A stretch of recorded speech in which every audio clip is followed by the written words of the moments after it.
Okay, listen up to Maru. Hey, tonight on the podcast we have Christine Abela. If you own a business or are thinking of growing your business, she is the woman to talk to. She means business. Christine has helped numerous companies get off the ground and on the path to success, and help business owners make more money, have a better work-life balance, and just overall growth really in general. She has a lot of services to offer in both her business consulting and online marketing companies that she runs. So thank you for joining me, Christine. How are you this evening? Nice to be here. Thank you very much. It's all good.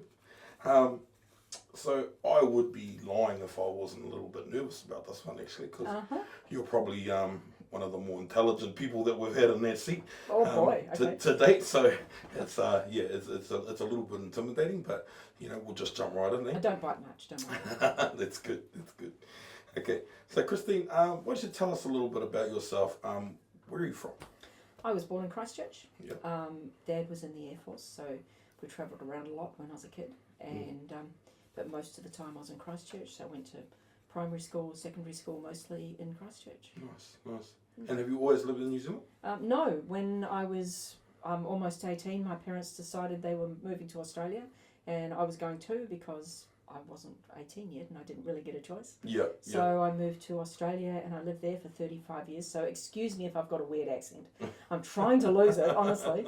But I came back here about 8 years ago. Oh, nice. So when we spoke the other day, you mentioned a little bit of a romance story. Oh, you want the romance story? Yeah, okay. And we'd really like you to You're diving right in here, aren't you? We're diving straight in. You're diving straight in. Okay, all right. So I'll tell that little story. So when I was about 16, I was living in Christchurch, and I had a lovely boyfriend, and he treated me like a princess, which was really nice because I wasn't used to that. I wasn't used to being treated so well. Yeah. But then, as I just said, when I was nearly 18, my parents decided that they were moving to Australia and I was moving too, so I had to break up with the lovely boyfriend. And moved to Australia, went to university and studied computing, which is, girls didn't do that sort of thing back in the early 1980s, so I was the only girl in the class, which was pretty cool. And then eventually I met and married a man called David, and we had 2 daughters together.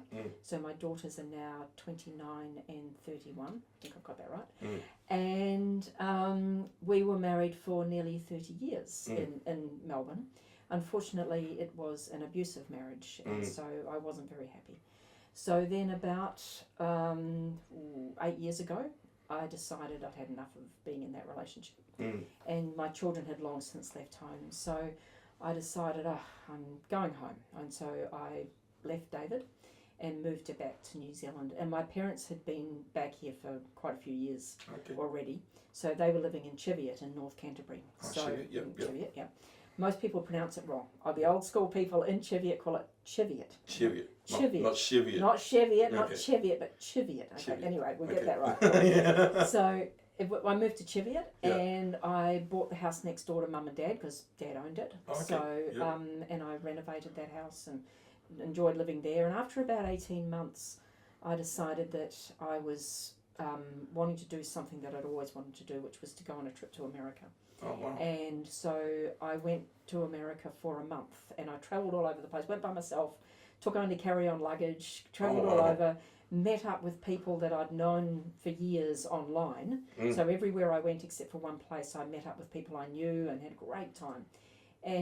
But the trip changed me because when I came back, I realised that I'd never had that stable relationship, that I'd never had that loving relationship, except for when I'd had that boyfriend back when I was 16.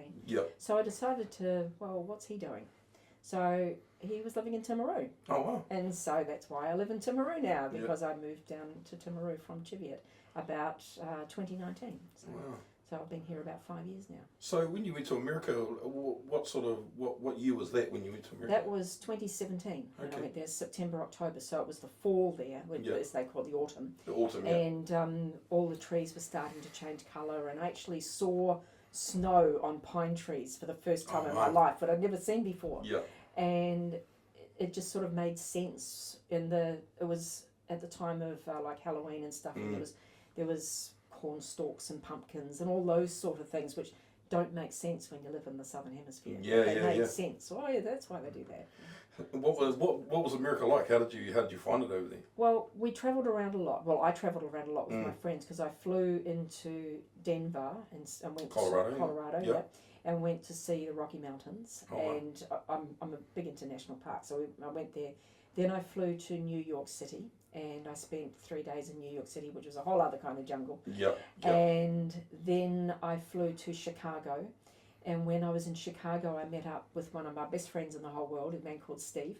And Steve and his mother and I travelled in a vintage RV from Chicago to Phoenix, which is basically diagonally down the United States, along what used to be called Route 66. Oh, okay, yeah. And when we were there, we went to the Grand Canyon. We went on a helicopter on the Grand Canyon, which was really cool. Yep, yep. And then we you actually flew through the canyon? Yeah, and then we turned around, drove the RV back, and then I flew to San Francisco, and I went to see Yosemite, which was huge trees and mountains and things like that. So that was really cool.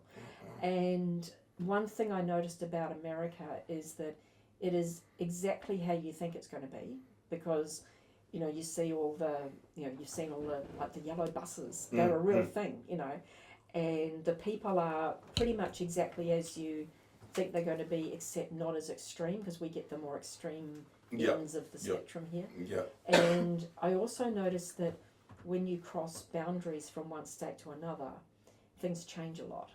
And I found that really strange, having lived in New Zealand, where like the North Island and the South Island are a bit different, but you can drive from one end of the South Island to the other, and there's not these marked changes. But then going from, say, I don't know, New Mexico into Arizona, as soon as you go over the border, things are different. The landscape's different, the way people are dressed is different, the architecture is different. Wow. Yeah. And so it was very diverse, and I enjoyed that. Yeah. That's cool. That's cool. So you basically you were saying that you had the boyfriend at 16. You came back and you rekindled with him. I did, yes. Okay. What was that like after so long? Interesting, because we knew each other as teenagers, and we were each other's first boyfriend, first girlfriend. Oh wow! And now we've both been married and we've both had children, and so we're more mature now. So for those of you who are in Timaru, he's Martin, the parking warden. So he'll give you a ticket if you park too long. So some people will know. Will definitely some people will know Martin, the some parking warden. Yeah, so you can say, hi Martin. But so that's who he is. So. So that was really cool. So in Martin, you were saying he's a parking warden. Yeah. How does he deal with that job? Because like I said, obviously it can be a little bit stressful. Or it can be, And so Martin has had a varied history of employment. One of the jobs he used to do was working with Idea Services. Okay. And he used to work with some people who might be considered to be violent. Yep. And so he's quite used to being able to calm people down and and stand his ground, and he's a calm, placid person anyway. Yeah, we've had Oscar Smith in here, and he works for Idea Services, and you can just tell by talking to Oscar that it takes a certain kind of person to be able to work in that industry, and to be able to have the patience and the resilience to be able to work. Martin's like that, and he puts up with me as well. So. He must be a good guy. He must be really tolerant, So basically, you've done that whole full round circle, haven't you? You sort of lived in Cheviot, you've gone overseas and done your thing overseas, and then come all the way back. Yeah. So are you happy to be back in New Zealand? Oh yes. It was always, I always used to describe myself as being in exile in Australia, because it was not home. It was never home. It was never where I wanted to be. And the only thing now is that I have 2 daughters who live there. So if I want to visit my daughters, I have to go to Australia, which is a nuisance, but that's okay. But that's all right. And you have grandchildren over there as well? No, I don't. Don't have any grandchildren. Not yet? Yet. If you're listening. No grandchildren yet. But Martin has a granddaughter. Oh, nice. Because Martin has 3 daughters, and the oldest one has a daughter, and she lives in Rotorua. So there is a sort of a granddaughter. So, Cool then, no, that's cool. So tell us a little bit about your studies. Well, like, who or what was your inspiration to get into the field that you were into computing? Yeah. Well, when I was at high school, like when I was in Form 7, I did computing and maths, and I enjoyed it. Yep. But it's not what I wanted to do. What I wanted to do was I wanted to be a vet.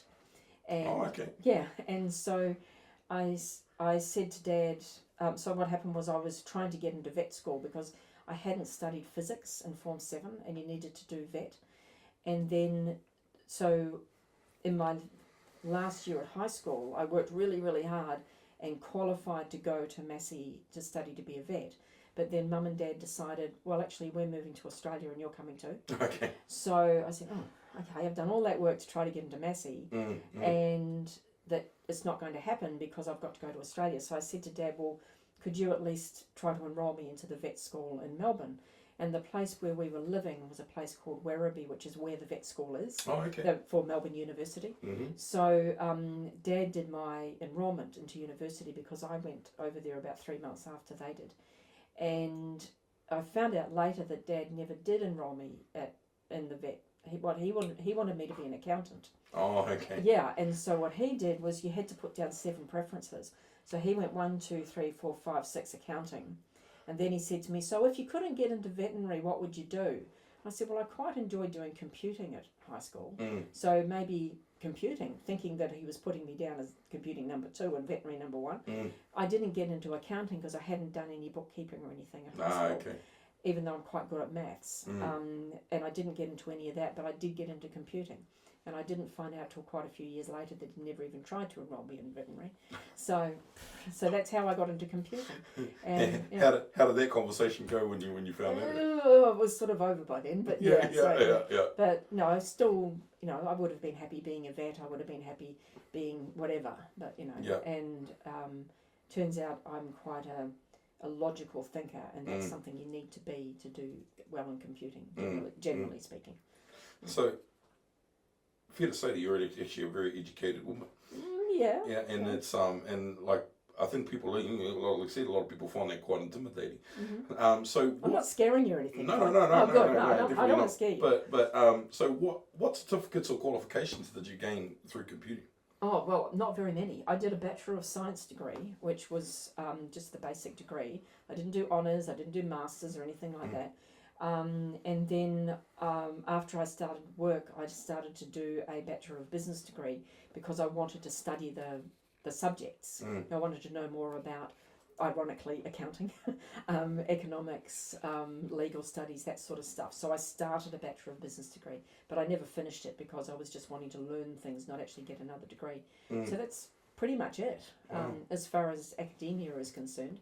But I've always read lots and lots of books and always been a book reader, especially non-fiction rather than fiction. So yeah. So I'm not gonna lie. Like at first glance, and we have talked about this. You don't fit the mold of a computing, online marketer, sort of web creator, kind of person. So, and I obviously can't be the first person that said that. Is that true?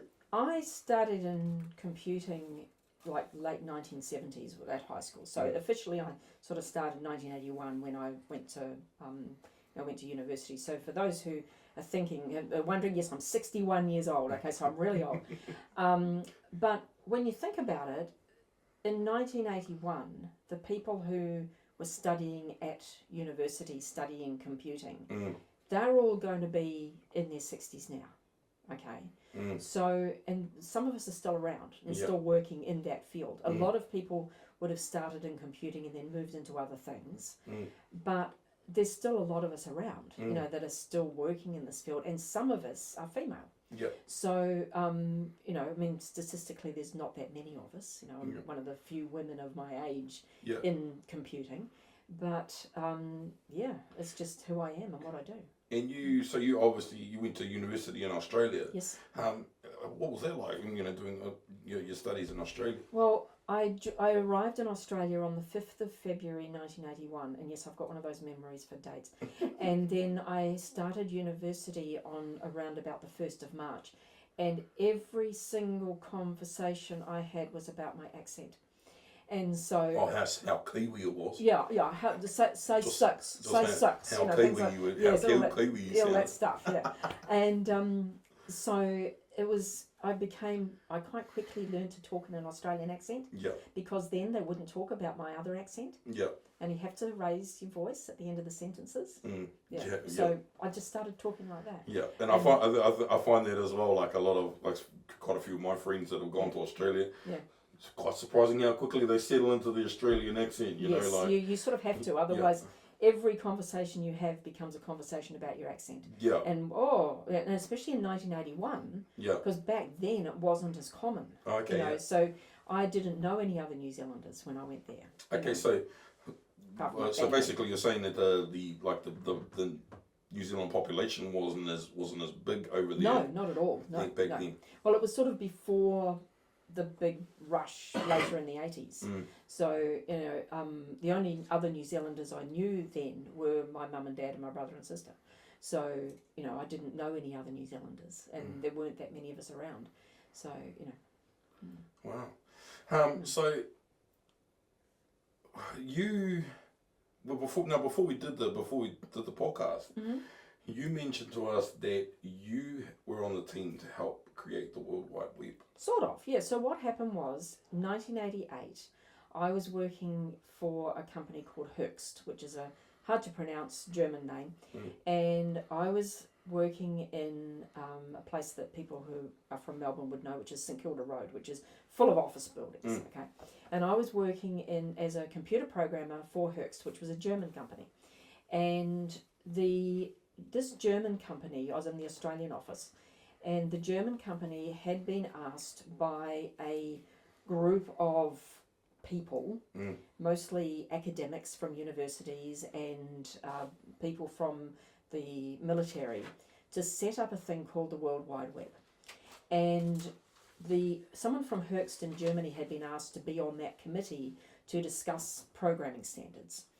And so what happened was, the people at Höchst in Germany sort of said, that probably in a German accent, which I can't do without offending people, but I can't go, it's a lot of rubbish, we're not interested, let's just get someone in Australia to do it, So what happened was, there was a phone conversation, a teleconference set up really early in the morning, like 4 o'clock in the morning Australian time, and everybody else who was on this phone conference was going to be, everybody else was male, everybody else was in the Northern Hemisphere, and everybody else was at least about 45 years old, and I was 25, female, and in the Southern Hemisphere at the time. And they were all either in military or in academics, so they were, soldiers or professors, basically. And they had this meeting to discuss the idea of setting up programming standards for this new thing that was being developed called the World Wide Web. Maybe you've heard of it, but anyway. I hear it took off. It's pretty popular right here. So they had this meeting, and in the meeting the discussion was about how are we going to impose programming standards on this new thing. And the general feeling was, well, everybody is going to go by our rules because we are the academic and we are the military and we set the rules and everybody's going to abide by our rules. And so that was okay. I thought, that's interesting. Okay. So, and I didn't really know very much about the World Wide Web before this meeting. And, I'd sort of, because you couldn't exactly Google it, could you? That's right, yeah. So, so I didn't really know much about it. So I was there to learn and listen and so forth. And then they came around and they sort of begrudgingly said, so Christine, what do you think? And I sort of said, well, actually I differ with your opinion. And in my opinion, I think that this thing is amazing and it's really, really cool. And one day because I was there because I represented commercial interests. Okay. And I said, this would be really cool for commercial interests to be able to, like shops and industries and other bodies like that other than academic and military to be able to get access to this thing. And I said, and one day it might even be in people's homes, and once it's in people's homes you're not going to be able to impose your rules. So I said, in my opinion, any rules that you put into this World Wide Web thing are going to have to be sort of built in.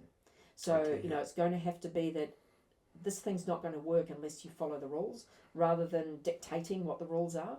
You know, it's like your car's not going to start unless you put the key in the ignition. Yeah. You know, we need to make sure that, you know, without the key going in the ignition, it won't start. You know, that sort of thing.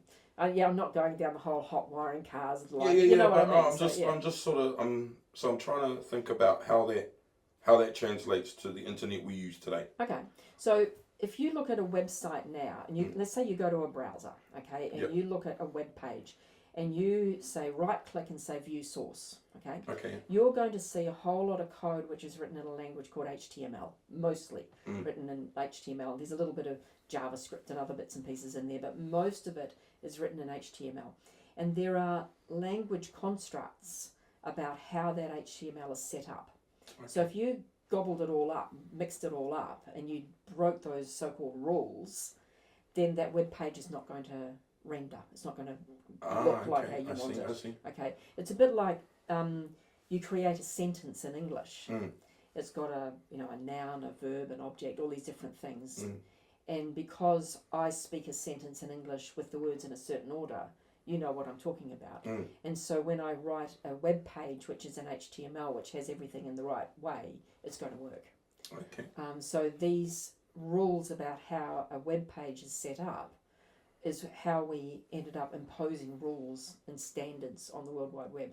Rather than dictating and saying these are the rules, you must follow them, you actually build it in such a way that it won't work unless you do follow the rules. Okay. So, yeah. Does that make sense? Yeah. Cool. I'm slowly wrapping my head around that. But so, what I'm sort of getting at is how did we get to what we have now, where like social media and people just being able to basically upload whatever they want. Like a podcast, So how did we sort of get to this point? How does that? Because after we had this little committee, and this committee eventually became the W3C. Oh, by the way, I was kicked off the committee because I didn't know what the heck I was talking about. And then after a little while, they said, "Could you come back?" So that's okay, I came back. But anyway, so this committee that was set up, it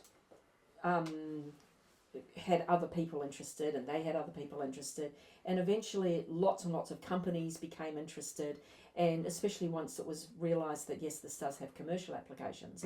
So now it would be difficult to find anybody except my mother who doesn't use the internet at all, and probably a lot of those people like yourself are creating content and putting it on, making web pages and putting them onto the internet. So the internet is growing exponentially, and it will continue to grow exponentially. Then maybe there'll come a day when it doesn't, but at this stage it looks like it's going forever. Yeah, well, even my mother at 80 just had the Wi-Fi installed at her house probably maybe a month ago, and then we've had to we've put in some smart TVs in her house. She's not very smart, but she's learning very slowly but surely. Very cool. And I usually get a phone call maybe twice, maybe 3 times a week on how do I use the TV? How do I get this back? And blah blah blah blah. Turn it off and on again. Yeah, basically. Just hit the home button, Mum. But it's you're right, like it's actually really hard to find people now that don't use it at all. There are some people who still will tell you that the internet's the work of the devil and that type, that's my mother's words.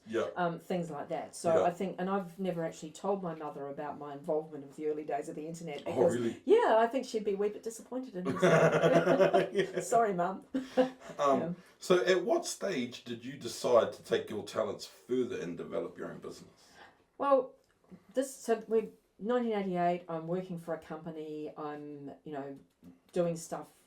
That internet thing was sort of an aside. It was sort of a side gig because I was actually working, setting up things like accounts payable systems and stuff like that for a manufacturing company. That was what I did as a programmer, and working on big computers. And then during the 1990s, the early 1990s, people started to realise that, well, maybe it would be a good idea to have a web page, whatever that is.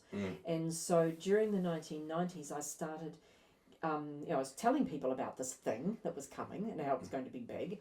And I was really into, still am, I really like the craft of quilting. And which is a bit of an aside that I didn't tell you about earlier. Yeah. And I'm looking at this thing here, I don't know how that's made. Anyway, quilting. And so I would be talking to quilting businesses or craft businesses in Australia, and I'd be saying it'd be a really good idea if you had some sort of an internet presence so that people can find you. So some of my first clients were people who wanted just one page on the internet that said where their shop was. Okay. So I started setting those up. I started using a thing called Microsoft Front Page at one stage, which was really, really advanced for me because before that I just set up using HTML. They were ugly websites, man. They were awful. But anyway, they worked and they did the job because they told people, this is a quilting shop, this is what we sell, this is how you find us, this is our opening hours, this is our phone number. Was it quite hard to convince a business to like invest in new technology? I didn't charge very much. Okay. So I started off charging $50 for a web page, and that was it. And then of course once one of them's got one, and they say, oh, that worked, I'm getting a whole lot of phone calls from that. Then the next one down the road would want one, and the next one would want one, and so I would go to the big quilting shows where they'd have lots of people, with stands there. And I'd go to one of them and say, oh, that person down there's got a web page and they're doing really, really well. Yeah. Do you want one? It only cost you $50. Oh, yeah.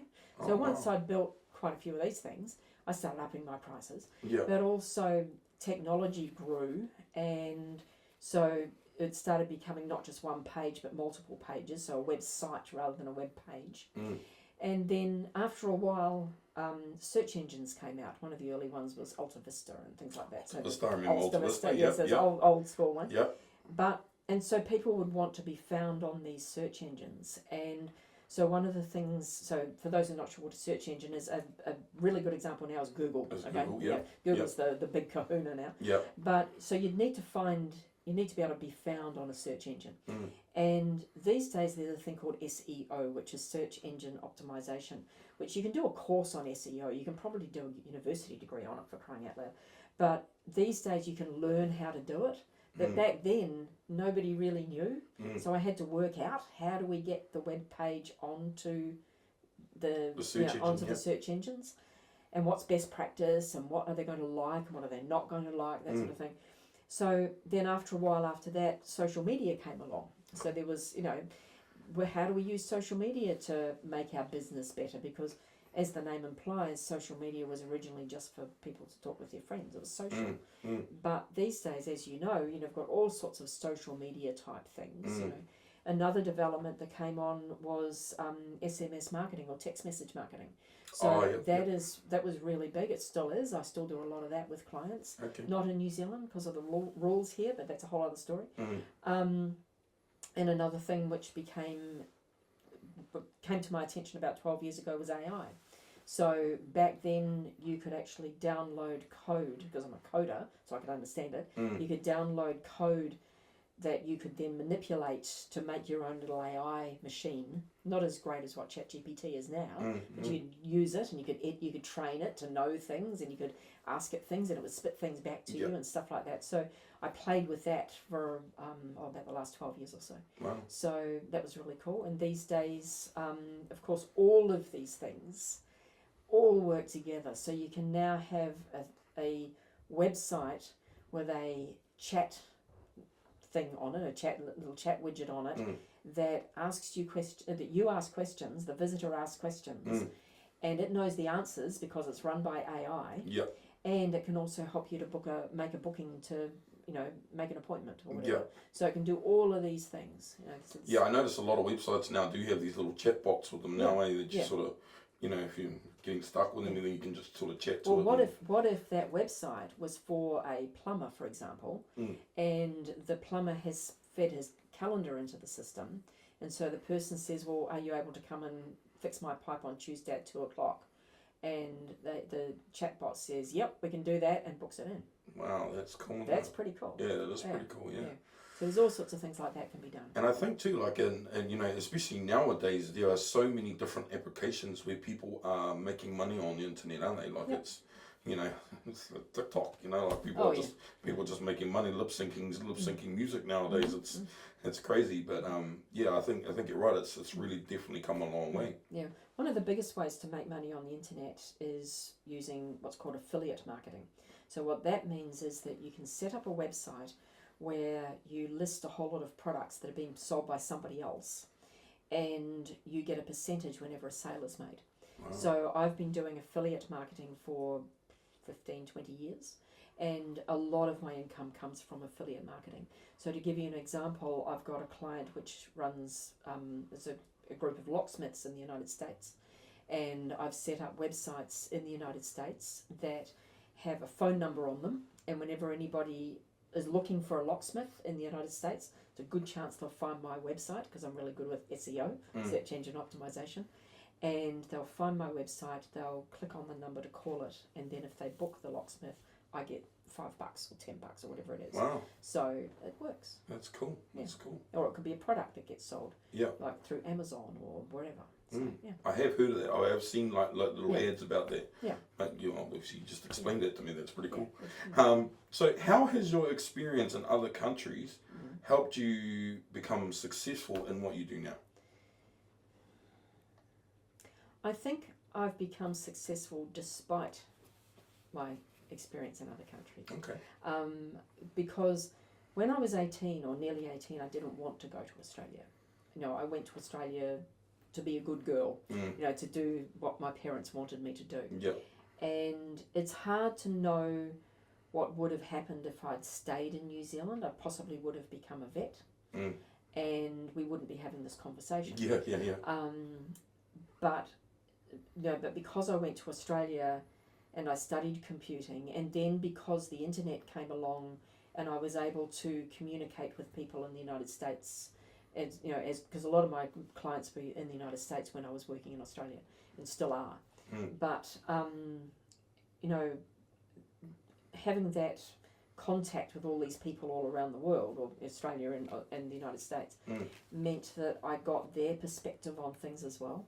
Yep. So I was able to look at, so how do those people think about things, and how do they talk about things, and how can that help with marketing as well? So, yeah. And so when you were in Australia, I think we touched on this a little bit, but what was it like being a female in a male predominant industry? How did that?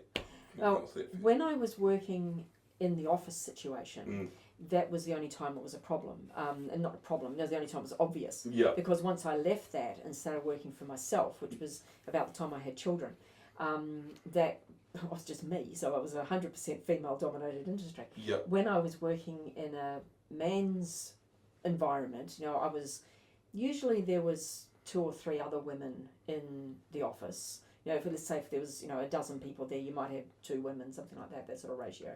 But usually the other woman would be the person who answered the phone, or the receptionist type of person. I can tell you a funny story, but it does have a rude bit in it, so I'm not sure if I'll tell you. But no, please. Okay, cool. Okay, cool. Yep. So you can edit this bit out if it's too rude. Okay, cool. Right. So one time I was working in an office situation, and the woman who runs the desk, who normally picks up the phone, she was away for the day, and so the salesman, who wasn't the big boss, he was the salesman, he came and said to me, "Christine, could you please come and answer the phones today?" Well, I was busy. I was working on this really important project, and I said, "No, I can't. I'm really busy working on this programming stuff." And he said, "Well, maybe you could do that from the reception desk." You know, I said, "Oh, all right, okay." And I went down to the reception desk, and I said, "Well, you're going to have to show me how to answer the phone," because there was all push buttons and I'd never used it before. Yeah. And he said, "Oh, don't you know?" And I said, "No, I've never done it before." "Don't you know?" "No." So we thought, well, maybe the big boss knows. So the big boss came, and the big boss said, "Well, why is Christine doing it?" And, "Oh, because we need to have a woman on the front desk." And it was, so I made a rude comment about a part of the salesman's anatomy that might get in the way if he answered the phone, and I didn't answer the phone that day. So yeah. Fair enough. There you go. Yeah. So now the term business consultant, Yep. That gets lost on a lot of people, I Yeah, think. it gets lost on me too. Again, Yeah. so and you so the business consulting side is Oxygen8. That's the business consulting side. So can you explain to us what a business consultant does and what sets Oxygen8 apart from everyone else? Cool. So going back a bit, I started doing websites. Then I started doing SEO. Then I started doing getting people onto social media and all that. And what I found was that once I started working with a business and getting them lots more people ringing up on the phone, sometimes they couldn't cope, because sometimes the person who answers the phone might be able to answer the phone 20 times in a day, but they were getting 50 phone calls in a day. Okay. So there was not much point in trying to grow the incoming sales for their business, because they just couldn't cope with it. So what I found was that we needed to look at the processes that they went through. So we needed to start with the incoming call process. Do we need to hire another receptionist, or do we need to automate some of this so that we can actually receive these calls and deal with them later? What is it about the processes in the business that are going to enable it to grow and cope with this? So it wasn't just the incoming calls. It was then, let's say it was a builder, for example. Can you actually build, 5 homes at a time when you're only building 2 now? Can you actually, a plumber go out on 10 jobs in a day? If you're only managing to do 2 now, so we needed to look at what are the processes that they were doing, and we need to streamline those processes. But another thing that happened when the business starts to grow is that it adds to the stress on the owner. And so the owner suddenly thinks, oh, well, I'm actually already still on the tools. I can't cope with this. I don't want to have 12 people reporting directly to me when I've only got 8 now. I can't cope with the 8 that I've got. Yep. And this looks like we might need 20, so we're going to have to hire managers. So all these sort of business decisions were quite apart from the online marketing side of things. Okay? And a lot of businesses need help with those decisions anyway. Even if they're not doing lots of online marketing. Yep. So what happened was, about 3 years ago, I had come to a realization that building websites, which had been my number one thing, I would always go in as a website builder, and then I would help them grow the business. I'd realized about 3 years ago that building websites is a different thing these days. You'll never hear me call myself a website designer. Okay, I always call myself a website builder. Okay. But if I was to say to most people, who do you go to if you want a website? They're going to say website designer. Website designer. Now, a designer is an artistic person. Okay, a designer is somebody who's going to make your website look amazing. All right, but I'm not an artistic person. I'm a logical person. I'm a procedure person. I'm not somebody who can draw anything. I can't draw a decent stick man. Yeah. So I decided about 3. Oh dear. Just had a wee laugh because the light's fallen off, but that's okay. I was warned that might happen. Okay, so a website designer is an artistic person, and I'm not. Yep. And so I decided about 3 years ago that I really wanted to focus on the growing the business side of the things rather than the artistic side of the things. And so I looked around and I found a company based in Auckland called Oxygen8. So that's Oxygen and then the number 8 on the end. Yep. And Oxygen8 is based in Auckland, and there's about 27 of us. And I used to say I'm the furthest south, but now we've got John and Dunedin, so I'm nearly the furthest south, which is cool. But I'm the only one in South Canterbury. And Oxygen8 has a system called the Business Success Program, which is all about helping a business owner to grow their business or cope with the business they've got. It's not about online marketing. It's not about building websites. All that is me. Yep. Okay, that's all stuff that I do on the side. And so you can go to any Oxygen8 consultant in New Zealand, and they're going to help you to get your business sorted. Okay. And grow if that's what you need, or if what you need is to work out, let's say you're 60 years old and you're thinking of retiring in 2 or 3, 5 years' time.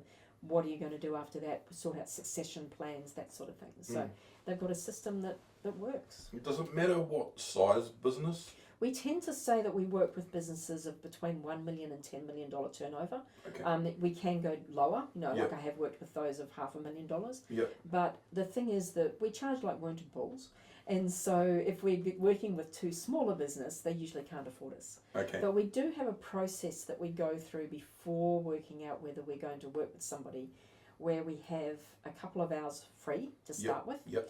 And there's usually a bit of a conversation even before that about, so how big is your business, that sort of thing, working out, if you're the woman who sells the jewellery at the market on Sundays, then maybe not. Yep. But if you've got, 12 employees or 5 employees, or you've got, whatever you've got in that sort of range of annual turnover, then maybe you'll be okay.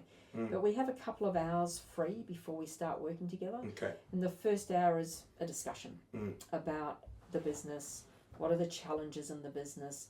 We get to know each other, work out whether we like each other or not. And it can be done in person.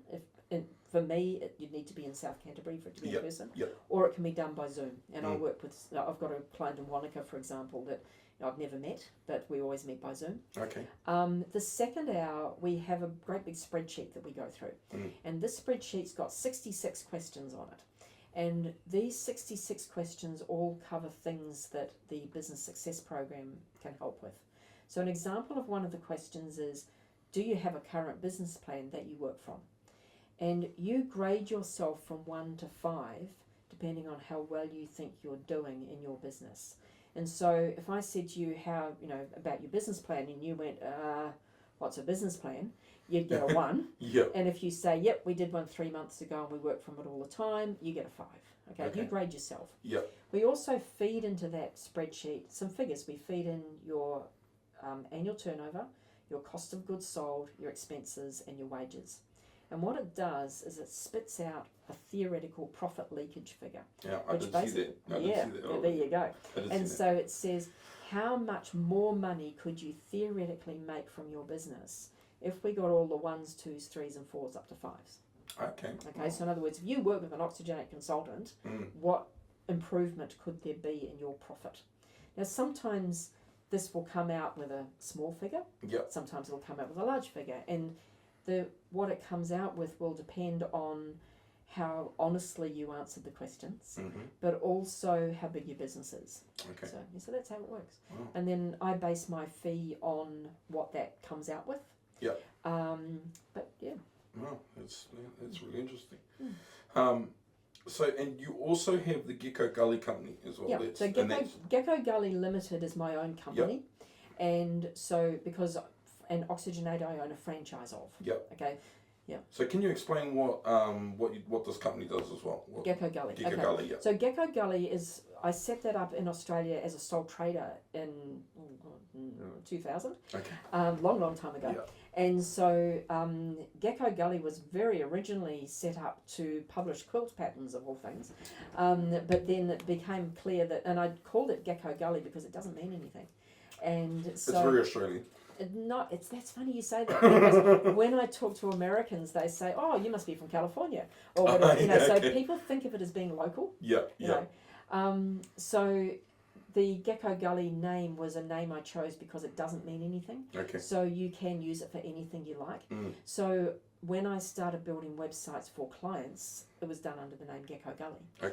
And as I did SEO and as I went into business consulting, before Oxygen8, it was all done under the name Gecko Gully.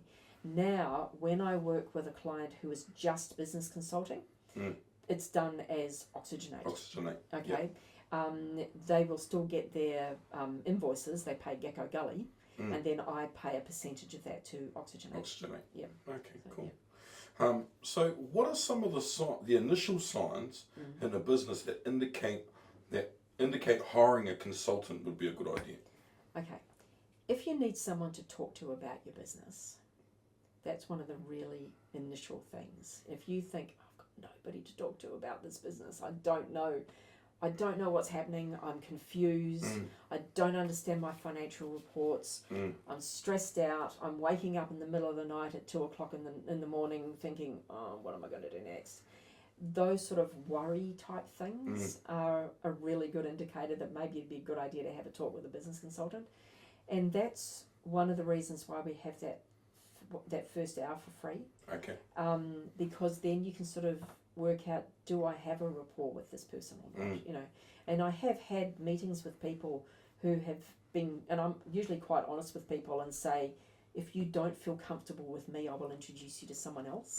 And I've had a couple of people who've said, I'd rather work with a man, which is fine. So I'll introduce them to a man, which they have to meet by Zoom, but that's okay. You know, so there's been times when, you know, what they really need is someone to talk to. And if that feels like, you know, like you, then yeah, we'll have a chat about it. You know, I'm not a counsellor. I'm not a coach. I'm a consultant. Okay, so I'm not somebody who's going to go, that's okay, dear. You'll be okay. I could, if that's what we really need to do, because I do have this whatever it takes attitude. But I'm not somebody who's going to be, you know, trying to rev you up and make you feel good. We're actually going to be looking at the figures out of Xero or whatever it is, the accounting package that you use. And, you know, I'm actually going to be telling you the truth. And I'm also going to be, you know, naggy Auntie Christine. If you say you're going to do something, you don't do it. Well, come on, why not? You know, so yeah, come on. You said you were going to do this. You know. That's good. That's good. And how do you feel when you are able to make a business a success? Oh, wonderful. I'm not sure if it's okay to name any of my clients because without their permission, but we won't do that. But there is one of my clients in Timaru that has been doing very well lately. And has been in the news lately, and for good reasons.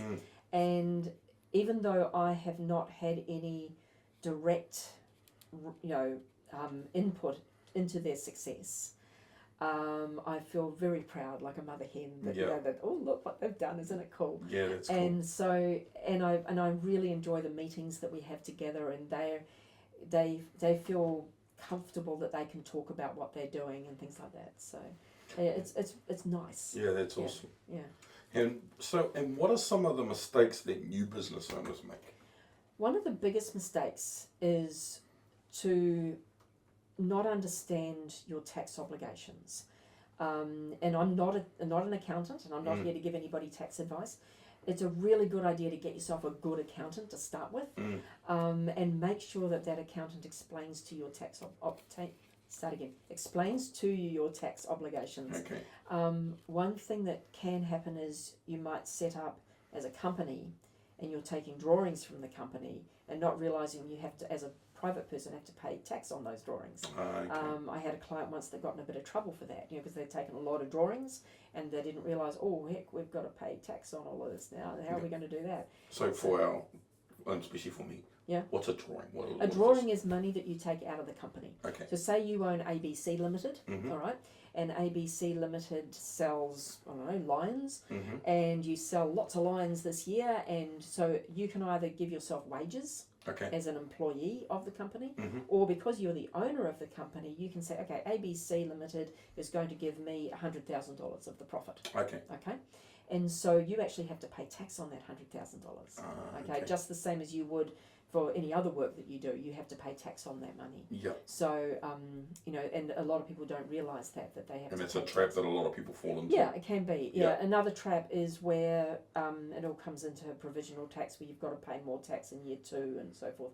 But I'll let an accountant explain that. It's all complicated. So that's one of the biggest things, is to make sure that you are aware of the taxation requirements of running a business. You know, make sure you know that when you're taking money out of the business, you have to pay tax on it. Wow, that's awesome. That's cool. Okay, and I see you bought some awards with you. You're only because you asked me to. We're supposed to let our listeners know that. But so, and how did these come about? Well, there's 3 awards on the desk, and one of them, which is the one that's over there closest to you, was for Rookie of the Year, which at the age of 60 years old in 2023, I was pretty proud to get Rookie anything, because I felt like an old lady. So that was in my second year at Oxygen8. I did the best in terms of sales, I suppose, for anybody else at Oxygen8 who was a newbie. So that was what that award is for. And then the one which is the one closest to me, which is one that I got about 2 weeks ago, that says Ultimate Consultant 2024. That one is for the person at Oxygen8 who does the most for the company.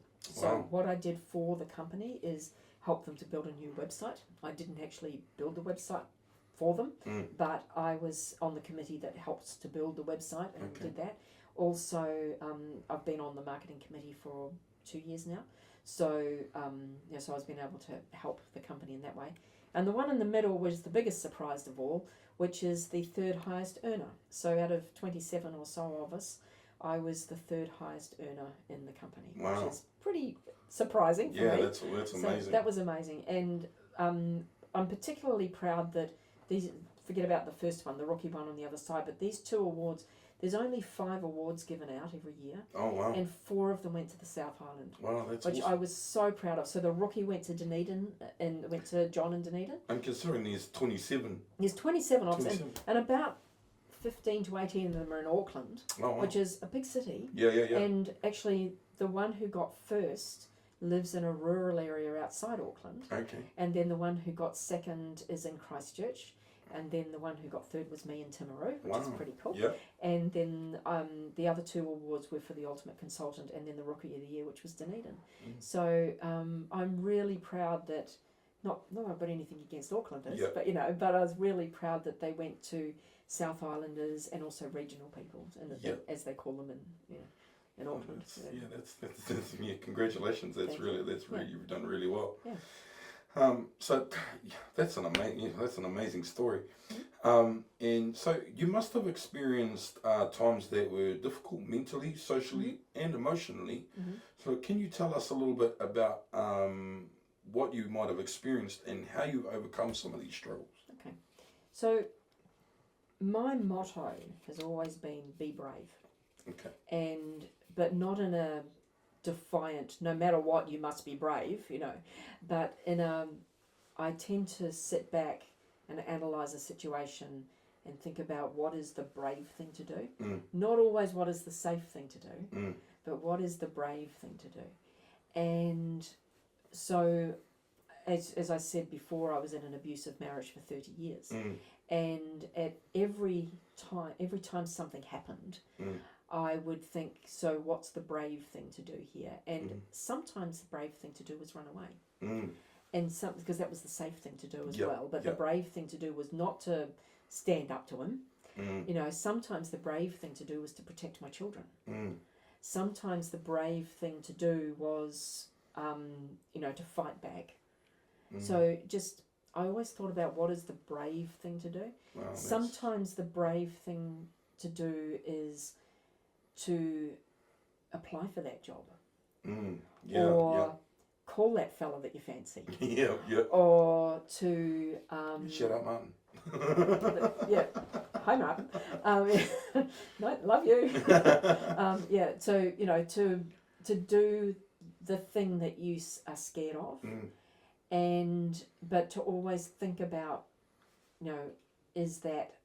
think about what are the consequences going to be if I do that. And what are the consequences going to be if I don't do that or if I do something else. But then be brave enough to actually go ahead and do it. So... that's really cool. I really like that. Yeah, thank you for sharing that. That's really right. cool. No problem. Yeah. And so, just out of curiosity, without naming names, what was one of the worst consultations you've ever had? Oh. With regards business? With regards to business. Okay. Have I told you a story that you're trying to allude to here? Because I'm No, trying. I don't think you have. No, okay. I'm trying to think of one.